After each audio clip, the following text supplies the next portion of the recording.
અને અતિ પ્રેમ કરે ને એને ભગવાન સાનિધ્ય આપે. શું આપે?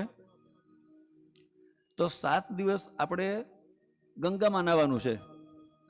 શું કરવાનું છે? ભાગવતની ભાગીરથીમાં 7 દિવસ નિમજ્જન કરવાનું છે. ઘણા લોકો કઈ પિતૃ મોક્ષાર્થે કથા કરી. શું કહે? જ્યારે પિતૃને મુક્તિ મળી હોય ને તો જ કથા કરી શકો. જ્યારે તમારા પિતૃની સદગતિ થઈ ગઈ ને પિતૃની કૃપા હોય ને તો જ ભાગવત કથા કરી શકો. ભાગવતના જો આપણે સનાતન ધર્મી છીએ, કેવા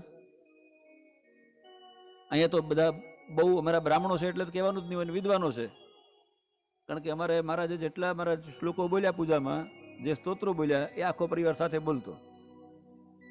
અને એ તમે બોલતા ને એટલે હું મનમાં હરખાતો ચાલો અધિકારી શ્રોતા મળ્યા છે.